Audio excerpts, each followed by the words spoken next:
बात करेंगे special report पे मौसम की। जी हां, बीती रात जोरदार बारिश के साथ एक बार फिर मौसम बदल गया। दिल्ली और आसपास के इलाकों में तेज बारिश से दिल्ली एनसीआर में कई जगह पानी भर गया। बीती रात तेज बारिश से कई इलाकों में हाल बेहाल है।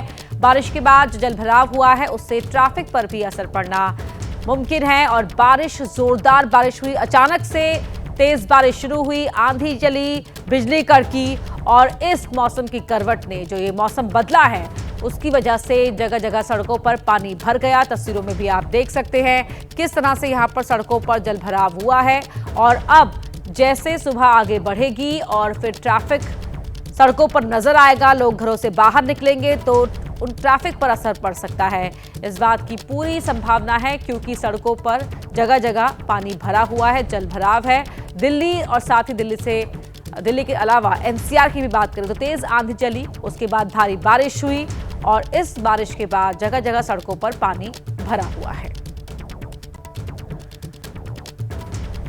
दो तस्वीरें आपकी टीवी स्क्रीन पर आप देख सकते हैं। गर्मी से जहां एक तरफ राहत मिली है, तापमान में गिरावट दर्ज की गई, लेकिन आफत सड़कों पर इस शक्ल में सामने आई है। मिंटो ब्रिज के नीचे पानी भर गया, लोगों को परेशानी हुई वहां से आने जाने में। दिल्ली के आईटीओ की तस्वीर भी आप देख सकते हैं, यहां भी बारिश के बाद पानी भरा हुआ है, सड़कों पर जलभराव है और इस जलभराव की वजह से ट्रैफिक पर असर पड़ा है और आगे भी लोगों को यातायात में परेशानी का सामना करना पड़ सकता है।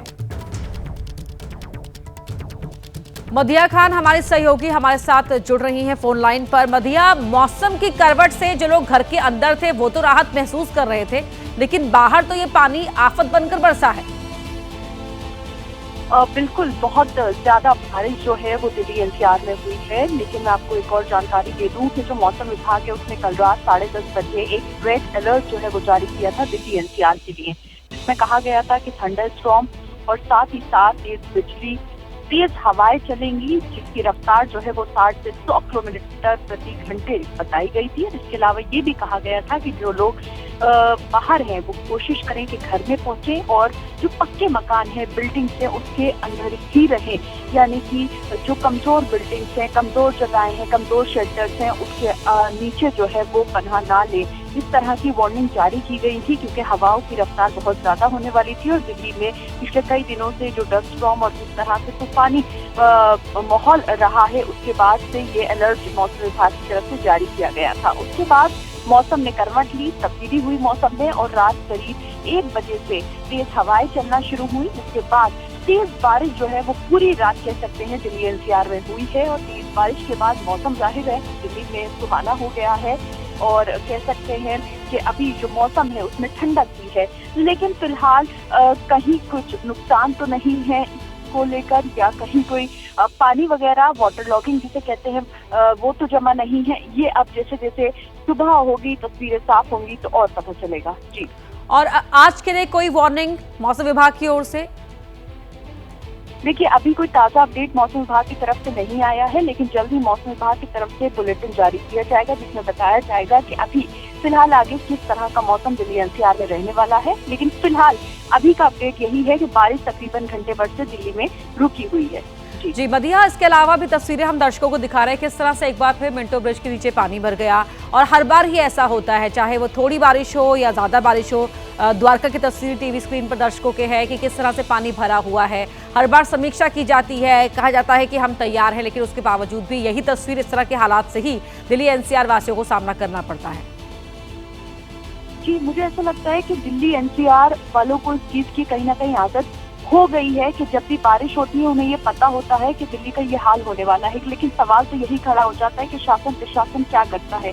हर बार इतनी सारी रिव्यू मीटिंग्स होती हैं, बहुत सारे दावे और वादे जो है वो किए जाते हैं प्रशासन की तरफ से, अलग अलग विभागों की तरफ से। लेकिन सबसे बड़ी बात तो ये है कि थोड़ी भी बारिश अगर दिल्ली में होती है, हालांकि कल रात की बारिश काफी ज्यादा थी, लेकिन थोड़ी भी बारिश अगर दिल्ली में होती है तो उसके बाद दिल्ली का हाल जो है वो बेहाल हो जाता है। और जो खास जगह है, जैसे आपने जिक्र किया, मिंटो ब्रिज है और बाकी ऐसी जगह है जहाँ पर वाटर लॉगिंग की समस्या बहुत ज्यादा है, वहाँ पर ये समझ लीजिए कि जो टेम्परेरी पंप है उनको लगा के ही पानी वहाँ से निकालना पड़ता है। तो इस तरह की परेशानियां दिल्ली वालों को कितनी भी बारिश हो उसमें झेलनी पड़ती है और कुछ यही हाल है। लेकिन गनीमत यह है क्योंकि आज रविवार का दिन है, ज्यादा लोगों को घर से सुबह सवेरे निकलना नहीं होगा, तो जो परेशानी ऑफिस आवर्स में या वीकडेज में लोगों को होती है आज उससे तो लोगों को राहत होगी क्योंकि रविवार का दिन है। लेकिन ये परेशानी अभी तो सोचिए कि मौसम जो है बरसात का वो अभी शुरू भी नहीं हुआ है पूरी तरह से, उससे पहले ही जब सूरत हाल ये है दिल्ली के, तो आगे क्या होगा। तो सवाल यहाँ शासन प्रशासन पर खड़ा होता है, उन विभागों पर खड़ा होता है जो विभाग इसके जिम्मेदार हैं, क्योंकि अगर अभी से ही इसके लिए कुछ नहीं किया गया तो आगे जब बहुत ज्यादा मानसून जब आ जाता है, बारिशें लगातार होती हैं, तब दिल्ली वालों को खासी परेशानी की वजह से सामना करना पड़ सकता है। बहुत शुक्रिया मदीहा आपका इस पूरी बातचीत के लिए।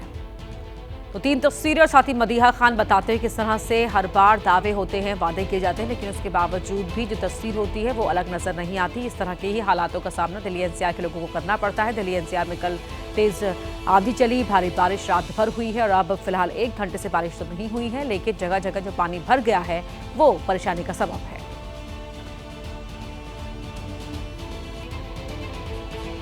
तस्वीरें दिल्ली के धौला कुआं की आप देख रहे हैं, तो यहाँ भी जो पानी बरसने के बाद जलभराव की स्थिति है वो सड़क पर नजर आ रही है और देखिए उजाला हो चुका है। तो ऐसे में अब जो लोग निकल रहे हैं, वहाँ से गुजर रहे हैं, उन्हें यहाँ पर सामना करना पड़ रहा है मुश्किलों का, क्योंकि ट्रैफिक की गति पर असर पड़ा है, स्लो हो गया है वाटर लॉगिंग की वजह से। और ऐसे में अब हर जगह यही तस्वीर नजर आने वाली है, क्योंकि राहत की बात लेकिन ये है कि आज संडे है, तो ऐसे में सड़कों पर ट्रैफिक कम होगा, लेकिन जिन्हें निकलना ही है उन्हें इस तरह जगह जगह जलभराव का सामना करके अपना सफर तय करना होगा।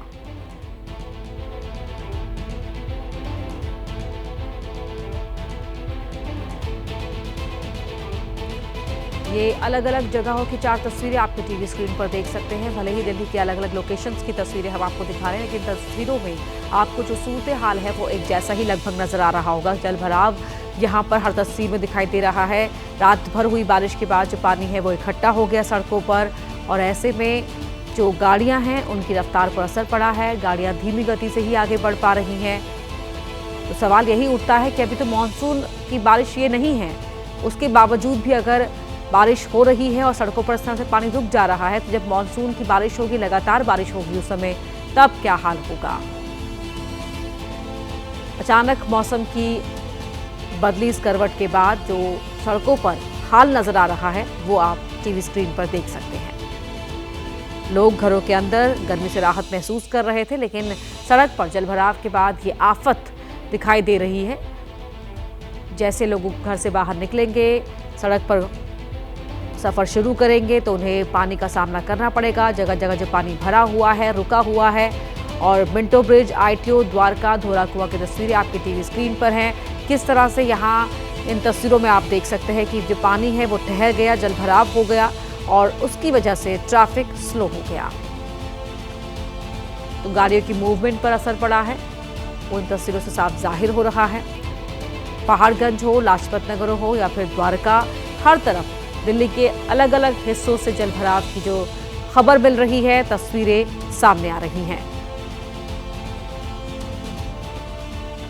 राजघाट, शांति पथ के पास भी पानी भर गया। मिंटो ब्रिज, जहां की तस्वीर हर बार सामने आती है कि वहां किस तरह से पानी भर जाता है, आज एक बार फिर वहां पानी भरने की खबर है और अब पंप लगाकर वहां से पानी हटाया जाएगा, ये जानकारी मदीहा दे रही थी।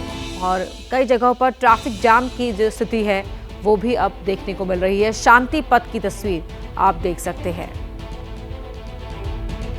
तो मई के महीने में ऐसी बारिश रात भर हुई, उसने सोचने को मजबूर कर दिया कि आखिरकार ये जो मौसम चक्र में बदलाव देखने को मिल रहा है उसका कितना असर अभी जीवन पर पड़ रहा है। और लेकिन जो सफ़र है उसकी मुश्किलें बढ़ जाती हैं जब पानी भर जाता है सड़कों पर। जलभराव की स्थिति यहाँ पर देखने को मिल रही है। गर्मी की तपिश से भले ही राहत मिल जाए, लेकिन आफत सड़क पर सफ़र करने वाले यात्रियों के लिए हो जाती है, क्योंकि ट्रैफिक स्लो हो जाता है वाटर लॉगिंग की वजह से। दिल्ली के मोती बाग से भी इस तरह की ही खबर है, यही जानकारी है कि वहां भी सड़कों पर पानी भर गया है। शांति पथ की तस्वीर है, शांति पथ हो, मिंटो ब्रिज हो, इसके अलावा द्वारका, लाजपत नगर, पहाड़गंज, हर जगह से दिल्ली के अलग अलग हिस्सों से इस तरह की जानकारी मिल रही है कि वहां सड़कों पर पानी भरा हुआ है। वहीं हिमाचल के कुल्लू में बारिश के बाद बाढ़ जैसे हालात हो गए। 1.5 दर्जन के करीब गाड़ियां पानी में बह गई। सड़कों पर तबाही जैसा मंजर नजर आया। बताया जा रहा है कि पानी अचानक से आया और सड़कों पर मौजूद गाड़ियों को अपने साथ बहाकर ले गया। कई गाड़ियां तो मलबे में धंस गई। ये तबाही कुल्लू के रामपुर में हुई, जहां बारिश के बाद हालात एकदम बिगड़ गए। जो जहां था वहीं फंस गया। तस्वीरों में देखकर अंदाजा लगा सकते हैं कि सड़क पर किस तरह नदी बह रही थी, जो अपने साथ बड़ी मात्रा में मलबा लेकर आई, जिसमें कई गाड़ियां फंस गईं। इस बात की आशंका जताई जा रही है कि ऊपर कहीं पहाड़ी पर बादल फटने के बाद बाढ़ जैसे हालात हो गए। वहीं मौसम विभाग ने हिमाचल के कई इलाकों में ऑरेंज अलर्ट जारी किया है। वहीं अर्थव्यवस्था के मोर्चे पर भारत को एक बड़ी कामयाबी मिली है। जापान को पछाड़कर भारत अब दुनिया की चौथी सबसे बड़ी अर्थव्यवस्था बन गया है। ये जानकारी नीति आयोग की ओर से दी गई। अब अमेरिका, चीन और जर्मनी ही अर्थव्यवस्था के लिहाज से भारत से आगे हैं। और नीति आयोग के मुताबिक जैसे हालात हैं, जैसे प्लानिंग चल रही है, तो 2.5-3 साल में भारत तीसरी सबसे बड़ी अर्थव्यवस्था होगा।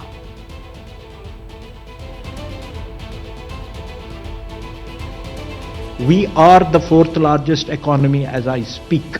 We are a $4 trillion economy as I speak. And this is not my data, this is IMF data. India today is larger than Japan. So it's only the United States, China and Germany which are larger. And if we stick to what is being planned, what is being thought through, it's a matter of another 2.5 to 3 years, we would become the third largest economy. तो जैसा कि plan किया गया है, अगर हम वैसे ही आगे बढ़ते रहे तो फिर जल्द ही भारत तीसरी सबसे बड़ी अर्थव्यवस्था बन जाएगा। इस समय अमेरिका, चीन और जर्मनी ही भारत से आगे है और चौथी पोजीशन पर जापान को हटाते हुए भारत ने अब तक अपना कब्जा कर लिया है। ये नीति आयोग की ओर से ये जानकारी दी गई है और ये बहुत बड़ी खबर।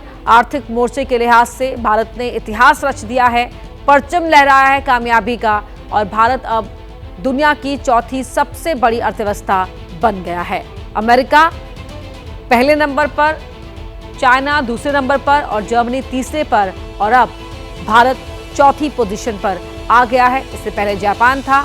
जापान को पछाड़ते हुए भारत ने चौथी पोजीशन हासिल कर ली है और अब भारत की नज़र तीसरी पोजीशन हासिल करने को लेकर है। और जैसा कि प्लान किया गया है, रणनीति बनाई गई है नीति आयोग के मुताबिक, अगर उसी प्लानिंग पर भारत आगे चलता रहा तो जल्द ही भारत दुनिया की तीसरी सबसे बड़ी अर्थव्यवस्था बन जाएगा। इसी बीच आज पीएम मोदी दिल्ली में एक बड़ी बैठक करने जा रहे हैं। आज प्रधानमंत्री मोदी की अगुवाई में एनडीए शासित राज्य के मुख्यमंत्री और उप मुख्यमंत्रियों की बैठक होगी। बैठक में 20 मुख्यमंत्री और 18 डेप्यूटी सीएम शामिल होंगे। ऑपरेशन सिंदूर की सफलता के लिए सशस्त्र बलों और प्रधानमंत्री मोदी को बधाई देने के लिए प्रस्ताव किया जाएगा। पारित और अगली जनगणना में जातिगत गणना कराने के केंद्र सरकार के फैसले की भी तारीफ की जाएगी। बैठक में आगामी कार्यक्रमों जैसे एनडीए सरकार की पहली वर्षगांठ, अंतर्राष्ट्रीय योग दिवस के 1 दशक पूरे होने और 50वें लोकतंत्र हत्या दिवस, जो आपातकाल लागू होने की 50वीं वर्षगांठ है, उस पर भी विचार विमर्श किया जाएगा।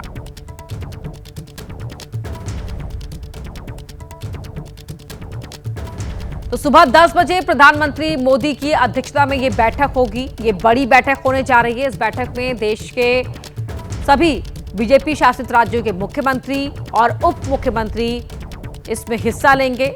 इसमें एक प्रस्ताव पास किया जाएगा। अध्यक्षता पीएम मोदी करेंगे। एनडीए के सीएम और डेप्यूटी सीएम के साथ मंथन होगा। एजेंडा ऑपरेशन सिंदूर की सफलता को लेकर जो सशस्त्र बल हैं उन्हें और प्रधानमंत्री मोदी को धन्यवाद देने के लिए प्रस्ताव पारित किया जाएगा। इसके अलावा जातिगत जनगणना भी इस बैठक के एजेंडे में शामिल है। मोदी 3.0 की वर्षगांठ और साथ ही तमाम और महत्वपूर्ण विषयों पर भी चर्चा की जाएगी। ये बेहद खास बैठक आज प्रधानमंत्री मोदी की अध्यक्षता में होने जा रही है। आपातकाल लागू होने की 50वीं वर्षगांठ पर भी विचार विमर्श किया जाएगा। अंतर्राष्ट्रीय योग दिवस के 1 दशक पूरे होने पर भी चर्चा होगी। इसके अलावा केंद्र सरकार के फैसले की तारीफ की जाएगी, जिसमें जातिगत जनगणना कराने का केंद्र सरकार का फैसला रहा है, उस पर भी यहां सराहना की जानी है। ऑपरेशन सिंदूर के बाद प्रधानमंत्री मोदी पहली बार मन की बात कार्यक्रम को संबोधित करेंगे। पीएम मोदी के हर महीने प्रसारित होने वाले मन की बात कार्यक्रम की ये 122वीं कड़ी होगी। सुबह 11 बजे प्रधानमंत्री मोदी का संबोधन होगा। सबकी नजर इस बात पर है कि प्रधानमंत्री अपने संबोधन में ऑपरेशन सिंदूर के मद्देनजर किन किन बातों को उठाते हैं, किन किन बातों का उल्लेख करते हैं, क्योंकि ऑपरेशन सिंदूर के बाद ये पहली बार मन की बात कार्यक्रम का एपिसोड प्रसारित होने जा रहा है। ये 122वीं कड़ी है जो आज सुबह 11 बजे प्रसारित की जाएगी। ये हर महीने ये कार्यक्रम होता है, एक कड़ी प्रसारित की जाती है। आज 122वीं कड़ी है, सुबह 11 बजे होगी और ऐसा पहली बार होगा कि ऑपरेशन सिंदूर के बाद प्रधानमंत्री मोदी मन की बात करेंगे। मन की बात में वो किस तरह से ऑपरेशन सिंदूर का जिक्र करते हैं और क्या क्या बातें यहाँ पर उनका उल्लेख करते हैं, इस पर सभी की निगाहें रहेंगी। प्रधानमंत्री मोदी मन की बात कार्यक्रम में जनता के सरोकार से जुड़े तमाम मुद्दों पर बात करते रहे हैं। केंद्र सरकार की नीतियों से किस तरह से जनमानस प्रभावित हो रहा है उस पर बात करते रहे हैं। छात्रों को लेकर, युवाओं को लेकर, लड़कियों को लेकर भी तमाम उनके उत्थान के जो कदम उठाए जा रहे हैं उसकी बातें करते रहे हैं। तो पहले मध्य प्रदेश के मंत्री विजय शाह, फिर जगदीश देवड़ा ने ऑपरेशन सिंदूर पर आपत्तिजनक बयान दिया। अब बीजेपी के सांसद रामचंद्र जांगड़ा ने पहलगाम हमले के पीड़ितों पर विवादित भाषा का इस्तेमाल किया है। सांसद रामचंद्र जांगड़ा हरियाणा के भिवानी में रानी अहिल्याबाई होलकर स्मृति दिवस पर आयोजित कार्यक्रम में बोल रहे थे। महिलाओं की वीरता का बखान कर रहे थे, लेकिन बोलते बोलते पहलगाम हमले की पीड़ित महिलाओं का ही अपमान कर गए। वहां पर जो हमारी वीरांगनाएं बहन थी जिनकी मांग का सिंदूर छीन लिया गया, अगर उन्होंने अहिल्याबाई का इतिहास पढ़ा होता तो उनके सामने उनके पति को कोई निरपराध इस तरह से गोली नहीं मार सकता था, चाहे वो भी शहीद हो जाए। वीरांगना का भाव नहीं था, जोश नहीं था, जज्बा नहीं था, दिल नहीं था, इसलिए हाथ जोड़ के गोली का शिकार हुआ। बयान पर बवाल बढ़ा तो रामचंद्र जांगड़ा ने सफाई देने के लिए मीडिया के सामने आए, लेकिन इस बार अग्निवीर योजना का हवाला देते हुए नया विवाद खड़ा कर दिया। हाथ जोड़ने से कौन छोड़ता है? वो तो मारने के लिए आए थे, वो तो आतताई थे, आतंकवादी थे, अत्याचारी थे, उनके दिल में दया थोड़ी थी। कितने हाथ जोड़ने उनको छोड़ना थोड़ा था। अगर उनके साथ टकरा जाते तो कुछ ना कुछ कम कैजुअलिटी होती। यही तो अग्निवीर योजना प्रधानमंत्री जी ने चलाई थी। अगर वहां का हर पर्यटक अगर अग्निवीर होता तो मेरी समझ में उन उग्रवादियों को घेर लेते, कम कैजुअलिटी होती। रामचंद्र जांगड़ा के बयान पर कांग्रेस समेत विपक्ष के तमाम दलों ने बीजेपी की घेराबंदी शुरू कर दी है। कांग्रेस ने जांगड़ा के बयान को अशोभनीय करार दिया है। इस पहलगाम हमले के बाद से अब तक भारतीय जनता पार्टी के नेताओं में होड़ लगी है सेना को अपमानित करने का। कर्नल सोफिया को लेकर के जिस तरह का बयान इनके मंत्री विजय शाह ने दिया, उसके बाद मध्य प्रदेश के उप मुख्यमंत्री ने ये कहा कि सेना जो है वो नरेंद्र मोदी के चरणों में नतमस्तक है। उसके बाद जिस तरह से हिमांशी नरवाल को, हमारे स्वर्गीय लेफ्टिनेंट विनय नरवाल जी की पत्नी को जिस तरह से सोशल मीडिया पर ट्रोल किया गया और ऐसे ऐसे इन्फ्लुएंसर्स ने ट्रोल किया जो भारतीय जनता पार्टी की विचारधारा के लोग हैं। और अब फिर हरियाणा के ही एक सांसद का ये बयान दर्शाता है कि भारतीय जनता पार्टी कितना असंवेदनशील है इस मुद्दे को लेकर के। वो परिवार जिन्होंने अपने बेटे खोए, उनकी अगर धर्मपत्नी वहाँ पर कोई मौजूद थी तो किसी का परिवार मारा गया है, किसी का पति जो है शहीद हुआ है, किसी का सुहाग उजड़ा है, आप उसको लेकर के इतने असंवेदनशील कैसे हो सकते हैं? भारतीय जनता पार्टी के शीर्ष नेतृत्व को चाहिए कि इन नेताओं की मॉनिटरिंग क्यों नहीं कर रही? अभी तक किसी नेता का निष्कासन नहीं हुआ। तो चाणक्य की नीति कहती है कि दुश्मन को मारो कम, तड़पाओ ज्यादा। तड़प तड़प कर दुश्मन खुद ब खुद रहम की भीख मांगेगा, बख्श देने की गुहार लगाएगा। भारत ने पाकिस्तान से निपटने के लिए उसी चाणक्य की कूटनीति का सहारा लिया है। उसी कूटनीति के कलम से पाकिस्तान की किस्मत लिखने की कोशिश की जा रही है। पाकिस्तान को सबक सिखाने के लिए हिंदुस्तान ने जो चक्रव्यूह तैयार किया है, आज उसी चक्रव्यूह का बारीकी से विश्लेषण हम करने वाले हैं। भारत ने पाकिस्तान के खिलाफ जो चक्रव्यूह तैयार किया है उसके 3 प्रमुख बिंदु हैं। पहले इन तीनों के बारे में आपको बताते हैं, फिर विस्तार से उसकी चर्चा करेंगे। चक्रव्यूह के पहले चरण में भारत ने दुनिया के अलग अलग देशों में अपना प्रतिनिधि मंडल भेजा है जो पाकिस्तान की पोल खोल रहा है। वैश्विक मंच पर पाकिस्तान को एक्सपोज कर रहा है। चक्रव्यूह का दूसरा घेरा पाकिस्तान के खिलाफ दुनिया को अपने पक्ष में करने का है, दोस्तों को साथ रखने का है। इसी कड़ी में विदेश मंत्री एस जयशंकर न सिर्फ विदेश के दौरे पर हैं, बल्कि दुनिया के अलग अलग देशों से संपर्क भी कर रहे हैं। चक्रव्यूह का तीसरा घेरा हमने डाला है यूएन में। दुनिया का सबसे बड़ा मंच संयुक्त राष्ट्र का मंच है। उस मंच पर हमने पाकिस्तान को पूरी तरह से एक्सपोज करना शुरू कर दिया। यूएन के मंच पर पाकिस्तान के झूठ को हम दुनिया के सामने ला रहे हैं। कूटनीति की इन 3 सीढ़ियों के जरिए हम पाकिस्तानी पाप के सीने पर चढ़कर उसे परास्त करने में जुटे हैं। भारत की इस कोशिश में पक्ष विपक्ष सब एकजुट है। भारत के अंदर भले ही कुछ मुद्दों पर आपसी मतभेद हो, लेकिन पाकिस्तान के गुनाह से निपटने के लिए पूरा हिंदुस्तान एकजुट है। हर कोई इस बार पाकिस्तान को बेनकाब करने में जुटा है। वहीं ऑपरेशन सिंदूर की जानकारी देने और पाकिस्तान के पाप का घड़ा फोड़ने के लिए भारतीय प्रतिनिधि मंडल दुनिया के अलग अलग देशों में इस समय मौजूद है और उनमें से एक डेलीगेशन कल बहरीन पहुंचा, जिसमें फायर ब्रांड नेता असदुद्दीन ओवैसी भी शामिल है। ओवैसी ने बहरीन पाकिस्तान पर किया जोरदार प्रहार। ओवैसी ने कहा कि पाकिस्तानी आतंकी संगठन आईएसआईएस जैसा है, ये पूरी मानवता के लिए खतरा है। आतंकियों ने कुरान को गलत ढंग से पेश किया। इस्लाम आतंकवाद के खिलाफ है। एक बेगुनाह का कत्ल पूरी मानवता को मारने जैसा है। और ऐसा कहते हुए असदुद्दीन ओवैसी ने पाकिस्तान को दुनिया के सामने एक्सपोज कर दिया। उन्होंने कहा कि एक बेगुनाह का कत्ल पूरी मानवता को मारने जैसा है। इस्लाम आतंकवाद के खिलाफ है और आतंकियों ने अपनी इस हरकत से कुरान को गलत ढंग से पेश किया है। The truth is that these terrorist organizations have justified killing of innocent people in India, and they have out of context quoted Quranic verses. They have out of context quoted the hadith of Prophet Muhammad sallallahu alaihi wasallam. And in our opinion, there is no difference between these terrorist organizations in Pakistan and the ISIS Takfiri ideology. This we must remember. This is a menace to the whole humankind, and we have to put an end to it, because they have used religion to justify killing of people, and the whole world knows that Islam has condemned terrorism. Quran has categorically stated that killing of one innocent person, the Quran has not said killing of one innocent Muslim, it says killing of one innocent person is like killing of whole humankind. This, one must remember. Asaduddin Owaisi इतने पर ही नहीं रुके। उन्होंने पाकिस्तान को बेनकाब करने में और उसे वार्निंग देने में कोई कसर बाकी नहीं छोड़ी। कहा कि पाकिस्तान अब दुस्साहस की सोचे भी नहीं। भारतीयों के सब्र की भी एक सीमा है। अगर कुछ किया तो जो होगा वो सोच से अब परे होगा। India has all the wherewithal, and inshallah we have all the means to ensure the safety of not only the Indians but anyone who lives in India.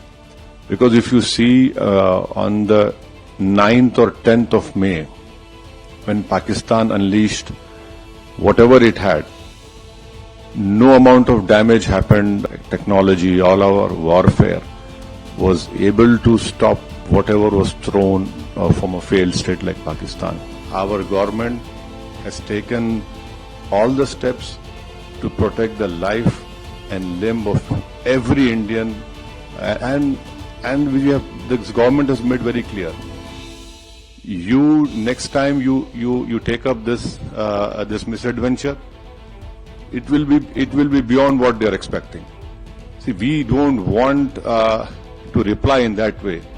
But there is a limit to the patience of the Indians. You cannot go on and come into India and kill people. Owaisi ने पाकिस्तान का पर्दाफाश करने के साथ साथ दुनिया से एक बड़ी अपील की, और वो अपील ये थी कि पाकिस्तान को FATF की ग्रे लिस्ट में डाला जाए ताकि आतंकिस्तान पाई का मोहताज हो जाए। The fact of the matter is that this problem emanates from Pakistan only. Unless and until Pakistan stops promoting, aiding, sponsoring all these terrorist groups, this issue will not go away. and India has exercised utmost restraint in dealing with this problem. Now I think so there is unanimity in our country, irrespective of whatever political affiliations we belong to. Yes, we have a political differences, but when it comes to the integrity of our country, it is high time that the neighboring country understands, and I would hope and request that the Bahraini government would help us in bringing back Pakistan grey list of FATF, because this money has been used to support those terrorists, and we had bombed those 9 terrorist sites. How is it that a designated terrorist is offering namaz-e-janazah of those people? I mean, there is a limit to this shamelessness. Inshallah, hopefully, we will see the end of this menace very soon. वहीं Bahrain गई delegation में BJP सांसद निशिकांत दुबे भी हैं और उन्होंने भारत का साथ देने के लिए बहरीन का शुक्रिया अदा किया, लेकिन साथ ही साथ तुर्की और अजरबैजान को आईना भी दिखाया, जो सब कुछ जाने के बाद ही पाकिस्तान के समर्थन में है। ओआईसी में जो बहरीन है, जहां आप हैं, सऊदी अरब है और मैक्सिमम जो इस्लामिक कंट्रीज हैं, वो हमारे साथ ही हमेशा नजर आए, मतलब एक्सेप्ट 2-3 कंट्री को छोड़कर, Turkey, Azerbaijan. Religion is not a guarantee of any security, और everybody is seeing in Jordan what is happening there, Iraq, Iran, everybody thinks so. So I feel कि what we are doing here and what our people are doing outside India, all OIC country will again support us.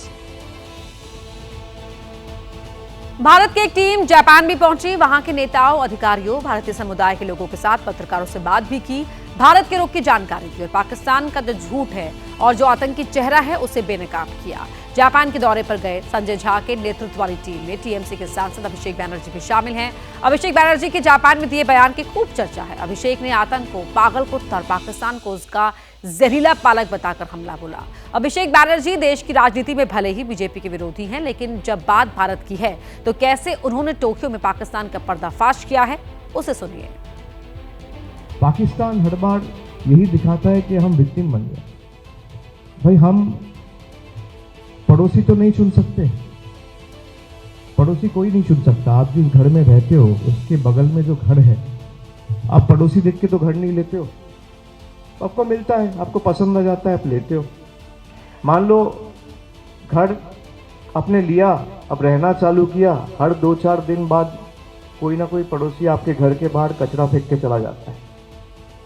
2 दिन हुआ, 4 दिन हुआ, 10 दिन हुआ, फिर 20 दिन हुआ, 1 महीना हुआ, 1 साल हुआ, आप क्या करोगे? आप सीसीटीवी कैमरा लगवाओगे कि भाई देखने के लिए बदमाशी कौन कर रहा है। सीसीटीवी कैमरा लगवाए तो पता चला अच्छा ये पड़ोसी है जो आके रोज कचरा फेंक के चला जाता है। अब तो सब सीसीटीवी कैमरा में भी आ गया है, और सब कुछ कैमरा में आने के बावजूद भी वो लोग मानने को तैयार नहीं है, इसमें वो लोग इन्वॉल्व है। इंडिया ने जो एयर स्ट्राइक्स कैरी आउट किए, और हम लोग ऐसा नहीं कि 22 तारीख को हुआ 23 तारीख को ही किए या 24 तारीख को किए, we give them 2 weeks time. हम लोग यही उम्मीद रखे कि भाई they will take some kind of action and will eventually bring the perpetrators to justice. वो हुआ नहीं, 14 दिन वेट किया, and then eventually India carried out those air strikes on the 7th of May, जहां पे 9 टेरर इंफ्रास्ट्रक्चर को neutralise किया गया। And this is India, firm in resolve, honorable in action. We neutralized those terror infrastructures without endangering a single civilian life.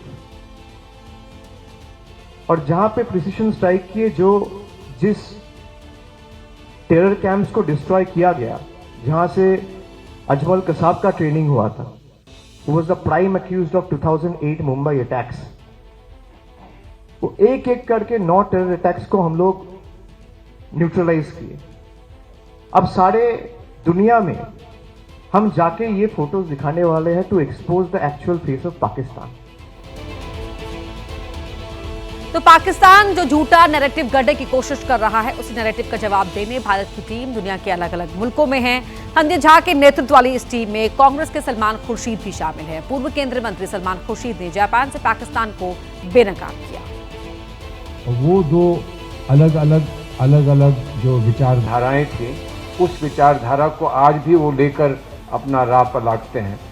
एक विचारधारा जो सामूहिक, जिसमें इंक्लूसिव और सब लोग जिसमें एक जगह हैं, वो विचारधारा, और एक वो जिसमें वो आज तक तय नहीं कर पाए कि उस विचारधारा में कौन है और कौन नहीं है। आपस में रह नहीं पाते, आपस में जी नहीं पाते, और जो लोग एक साथ जीते हैं, एक साथ दिवाली, होली, ईद और बकरीद और क्रिसमस मनाते हैं, उनके बाद उनके लिए इतनी ईर्ष्या रखते हैं, उनके लिए इतना हेट रखते हैं। इन दो रास्तों में हमने जो रास्ता चुना है वही विश्व का रास्ता है, विश्व शांति का रास्ता है, महात्मा गांधी और विवेकानंद का रास्ता है। ये वो रास्ता है जो हर अच्छे कामयाब देश ने माना है। उस रास्ते पर हम विश्व के साथ चलना चाहते हैं।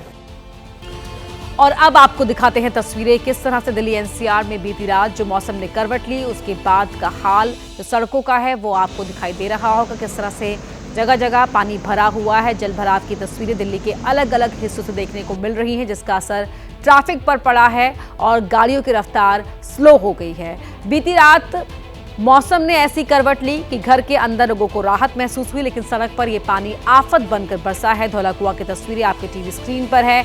किस तरह यहाँ पर पानी इकट्ठा हुआ है, जल भराव हुआ है, वो आप इन तस्वीरों को देखकर समझ सकते हैं, अंदाजा लगा सकते हैं। तो ऐसे में आपके लिए जाना जरूरी है कि जहाँ आज आपका प्लान हो कहीं जाने का, तो रास्ते में वाटर लॉगिंग को चेक कर लीजिएगा, ट्रैफिक की रफ्तार को चेक कर लीजिएगा। गनीमत है कि आज रविवार का दिन है, ऐसे में जो लोग ऑफिस जाते हैं उनकी छुट्टी है, तो उन्हें आज इस तरह की मुसीबत का सामना नहीं करना पड़ेगा।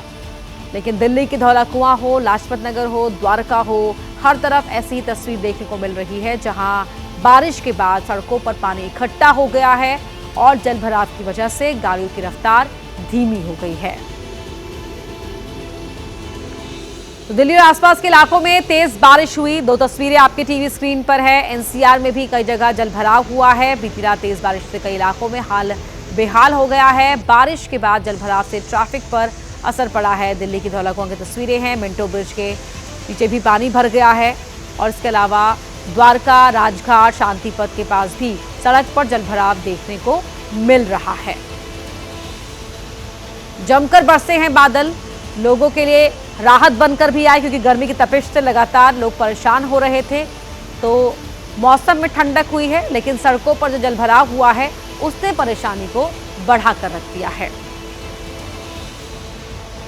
दिल्ली के धौलाकुआं में वाटर लॉगिंग की वजह से ट्रैफिक जाम की जानकारी मिल रही है। गाड़ियों की रफ्तार पर जाहिर तौर पर जो है वो धीमी हुई है, उन पर असर पड़ा है और जगह जगह पानी इकट्ठा हो गया है। पानी की सही से निकासी ना होने का इंतजाम, और ये वजह है जो तस्वीरों में आपको दिखाई दे रही है कि किस तरह से पानी भरा हुआ है। मई में ऐसा हाल है, सोचिए जब एक दिन इस तरह की बारिश होती है और सड़कों पर ये हाल हो जाता है। मॉनसून जब शुरू होगा, मॉनसून जब अपने चरम पर होगा, जब लगातार बारिश होगी, तब क्या हाल होगा, ये सोचकर ही मुश्किलें नजर आती हैं। और अभी दिल्ली के नानकपुरा और दिल्ली के धौलाकुआं की दो तस्वीरें, जैसा कि मैंने पहले भी कहा कि दिल्ली के अलग अलग हिस्सों से जलभराव की तस्वीरें सामने आ रही हैं और जलभराव की वजह से गाड़ियों की रफ्तार पर असर पड़ा है। ट्रैफिक जाम हो रहा है या कहीं पर ट्रैफिक काफ़ी स्लो है, मूवमेंट गाड़ियों की बहुत स्लो है। धीमी गति से ही, धीमी रफ्तार से गाड़ियां आगे बढ़ पा रही हैं। पानी की समस्या, जगह जगह पानी इकट्ठा हो गया है। दिल्ली एनसीआर की तस्वीर।